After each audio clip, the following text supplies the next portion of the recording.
Saudara, rancangan undang-undang perampasan aset nasibnya hingga kini belum jelas. RUU yang sudah lama diusulkan ini tidak masuk program legislasi nasional atau prolegnas yang diusulkan DPR RI. DPR tidak memasukkan rancangan undang-undang atau RUU perampasan aset ke daftar usulan program legislasi nasional atau prolegnas 2025-2029. Anggota Badan Legislasi DPR dari fraksi PAN, Saleh Daulay, mengakui RUU ini tidak mudah dibahas di DPR. Saleh menyebut DPR juga masih menunggu inisiatif pemerintah soal RUU perampasan aset.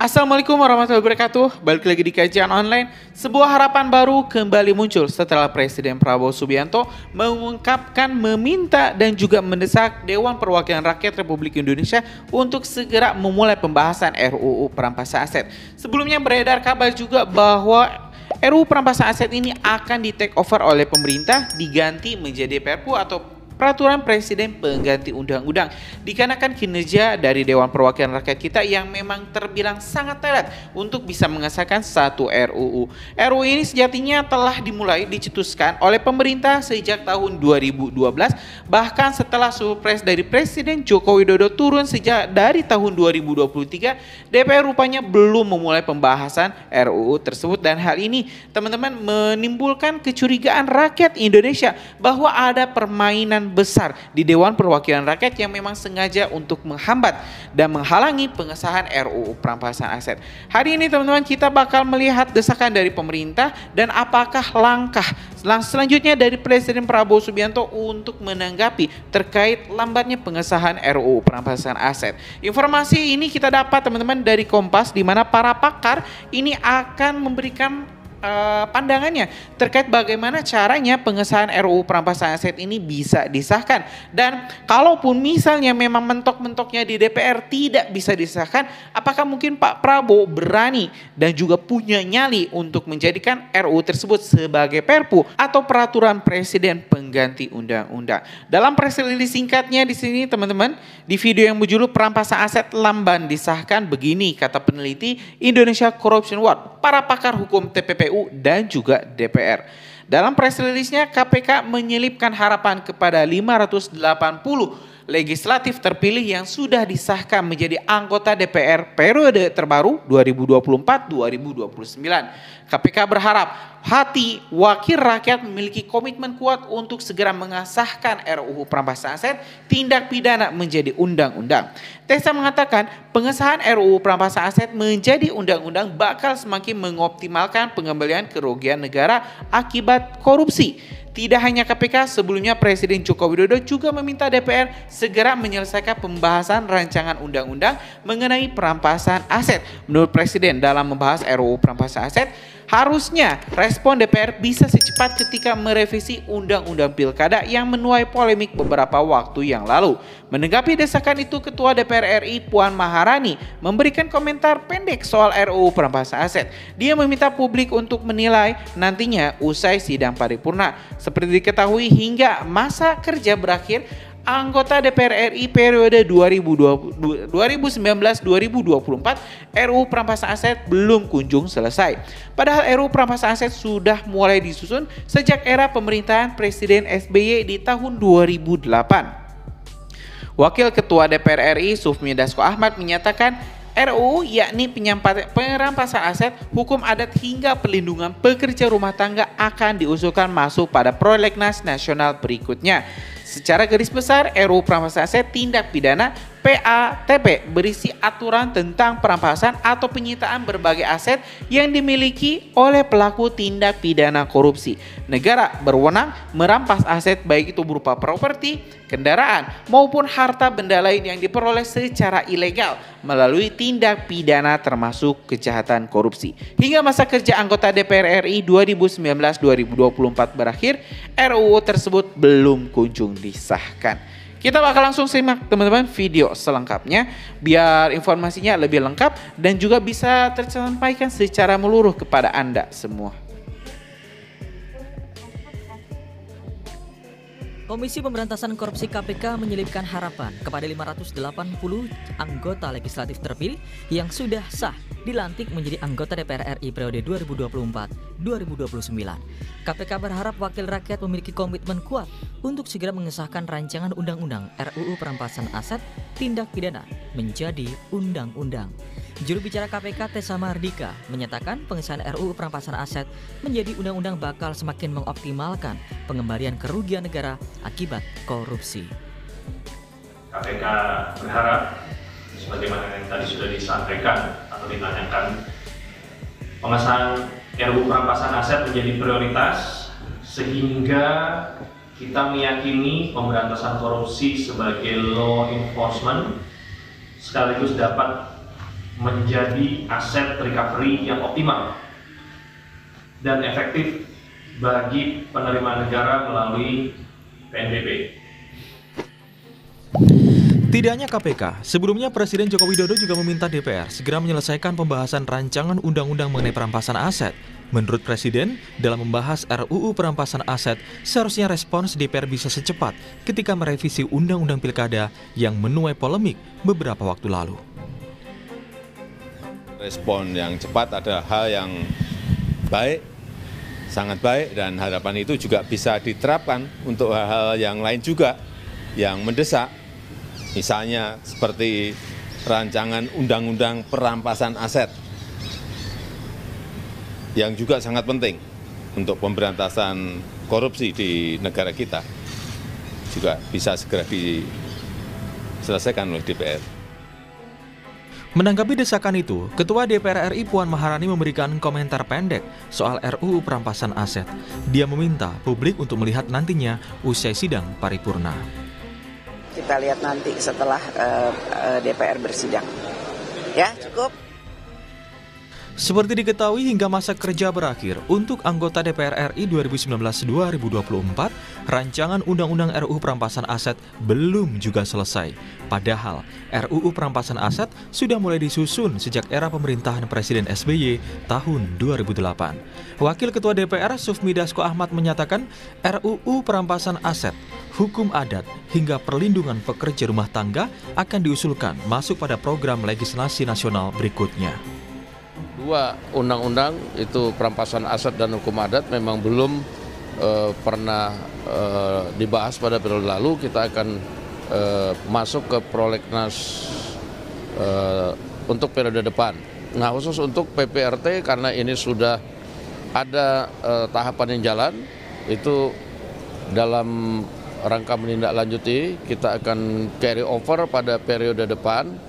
Itu sudah ada tahapan selanjutnya untuk kemudian masuk dalam tahap pembahasan, demikian.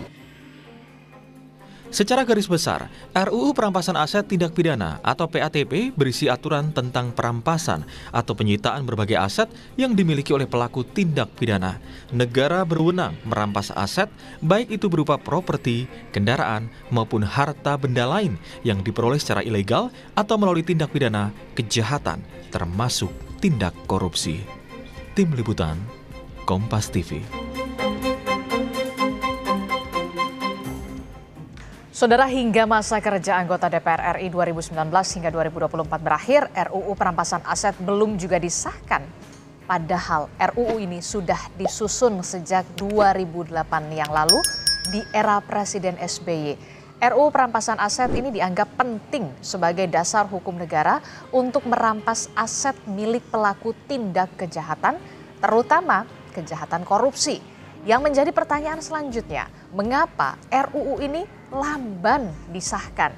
Lalu sebenarnya seriuskah anggota DPR untuk membahas RUU ini? Pagi ini kita akan membahas dengan sejumlah narasumber melalui sambungan daring. Di antaranya ada peneliti Indonesia Corruption Watch atau ICW. Sudah ada Bung Diki Anandia. Selamat pagi. Assalamualaikum Bung Diki. Selamat pagi Mbak Disti. Waalaikumsalam. Kemudian juga ada Bu Yenti Garnasi, para pakar hukum tindak pidana pencucian uang TPPU. Selamat pagi. Assalamualaikum Bu Yenti. Selamat pagi. Waalaikumsalam warahmatullahi wabarakatuh Mbak Disti, Mas Adit, Mas Diki. Mas Diki, kami juga berusaha untuk ketemu orang jadi lu. Ya, kami juga berusaha untuk mengundang anggota DPR sebenarnya Bu Yenti dan juga Bung Diki untuk membahas hal ini, tapi nanti kita akan bergabung kemudian nanti dengan anggota DPR ya. Nanti kita lihat siapa yang kemudian untuk bisa berdiskusi soal RUU perampasan aset yang tampaknya ini bisa dikatakan apa ya, Bung Diki? Kok seolah ogah-ogahan begitu ya, padahal ini dari 2008 ini sudah diusulkan oleh di era Presiden SBY kala itu. ICW bagaimana melihat ini? Iya, tentu Mbak Disti, sebelum kita masuk ke sana, kalau kita ngomongin soal urgensi kan kita tentu perlu tentu tahu soal apa sih persoalannya, apa sih kondisi situasi pemberantasan korupsi terutama ya di Indonesia saat ini. Memang kalau dilihat beberapa tahun terakhir begitu ya, berdasarkan catatan ICW, besarnya kerugian keuangan negara yang timbul akibat tindak pidana korupsi itu tidak diikuti dengan optimalnya pengembalian aset hasil kejahatan. Misalnya saya ambil contoh pada tahun 2022 berdasarkan catatan ICW, sebesar 48,7 triliun rupiah itu tercatat sebagai kerugian keuangan negara. Tapi hanya 3,7% begitu ya, hanya 7,3% atau hanya 3,8 triliun yang berhasil kembali ke kas negara, sehingga percepatan pembahasan rancangan undang-undang perampasan aset ini seharusnya menjadi agenda prioritas begitu ya, setidaknya 100 hari pertama sejak DPR baru itu dilantik. Nah, sebetulnya Mbak Adisti, kami juga melihat bahwa bola panas mengenai pembahasan rancangan undang-undang perampasan aset ini juga tidak hanya bisa disematkan kepada DPR semata begitu ya, karena rancangan undang-undang ini kita tahu merupakan usulan dari pemerintah, sehingga menjadi penting juga bagi pemerintah untuk memberikan dorongan yang berarti begitu ya, agar kemudian rancangan undang-undang ini menjadi prioritas utama untuk dibahas. Sekalipun memang pada Mei 2023 lalu Presiden Jokowi sudah mengirimkan surat presiden kepada DPR, akan tetapi itu kami menilai itu belum cukup begitu ya. Perlu ada dorongan yang berarti, sama halnya seperti pemerintah mendorong rancangan undang-undang usulan pemerintah lainnya seperti Omnibus Law, lalu kemudian Minerba, dan juga rancangan undang-undang kesehatan begitu ya. Nah, kenapa ini nggak didorong sekeras itu begitu? Nah, kami melihat bahwa masih ada cherry picking dari pemerintah dari soal dalam konteks itu, Mbak Disti. Jadi Anda melihat ada unsur kesengajaan atau memang seperti apa tidak menjadikan ini sebagai prioritas, padahal kita tahu di tahun 2022 ini sudah disetujui untuk masuk ke prolegnas prioritas 2023. Iya, memang kalau dinilai dari setidaknya pada periode 2019-2024 baik itu dari pemerintah maupun DPR begitu ya, kami memang melihat bahwa sejak awal mereka tidak menunjukkan ada intensi baik begitu untuk mengesahkan produk legislasi yang mendukung upaya pemberantasan korupsi. Kita lihat justru sebaliknya begitu ya, ada banyak sekali produk legislasi yang justru kontraproduktif terhadap upaya pemberantasan korupsi. Sebut saja di awal 2019 baru saja mengesahkan revisi Undang-Undang KPK, kemudian pada tahun 2022 itu mengesahkan revisi Undang-Undang Pemasyarakatan yang kita tahu bahwa isi dan substansinya itu justru memberikan kemudahan termasuk diantaranya bagi terpidana kasus korupsi untuk mendapatkan remisi begitu ya.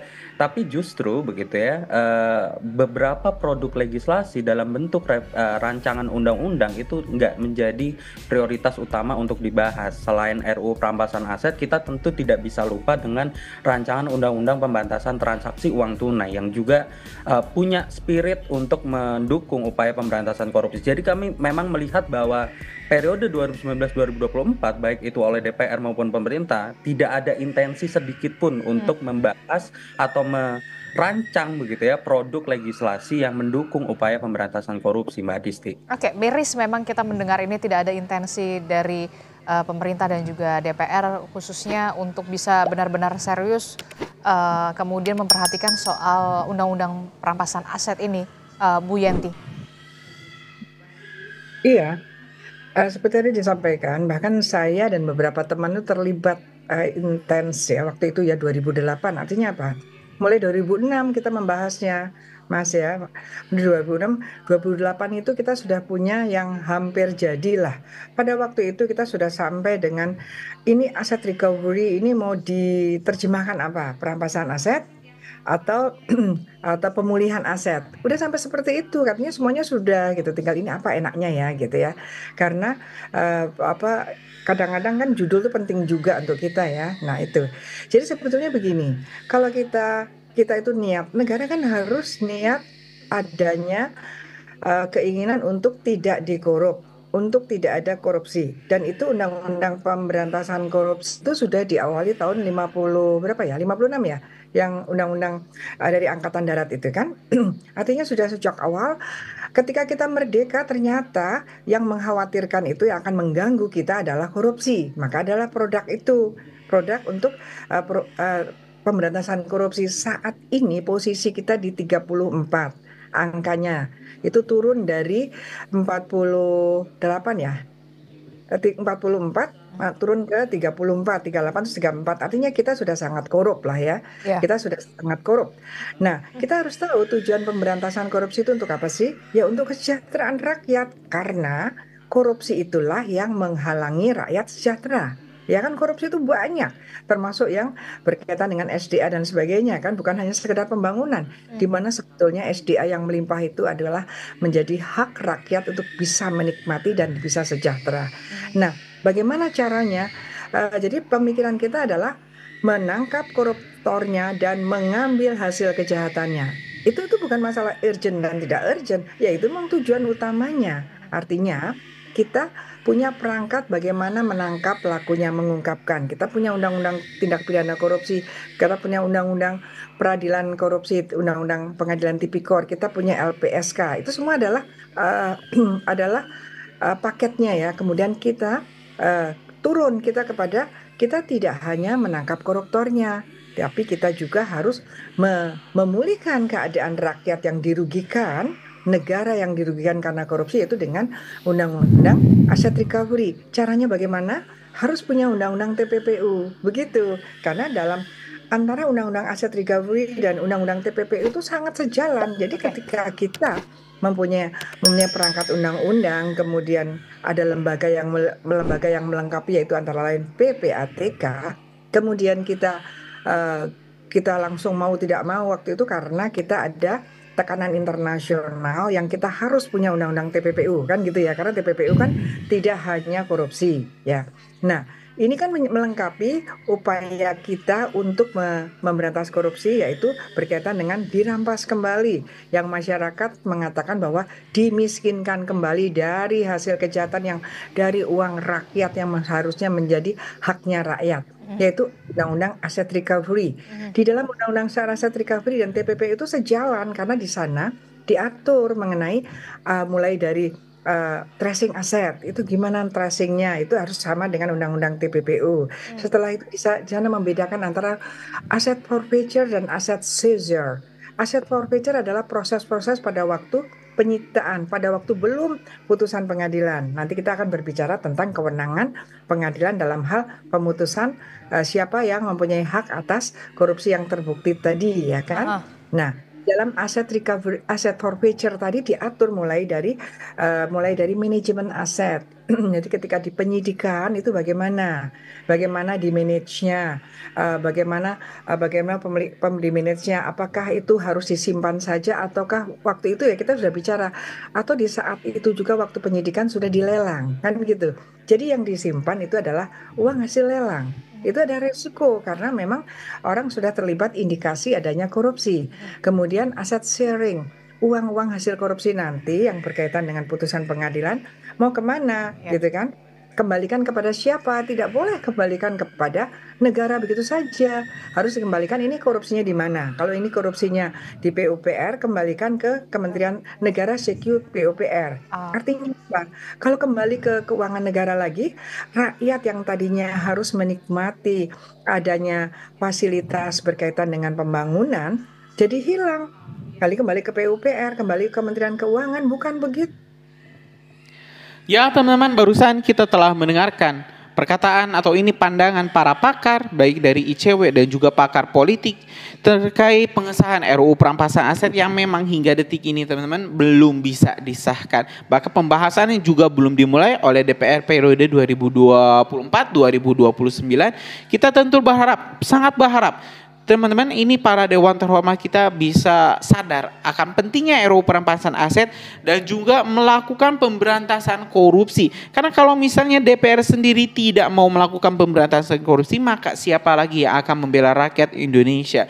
Kita harusnya sadar memang teman-teman, jangan pernah bisa bersandar kepada para dewan kita, karena sekali lagi DPR sudah terbukti sejak 2012 teman-teman tidak pernah bisa mengesahkan RUU tersebut.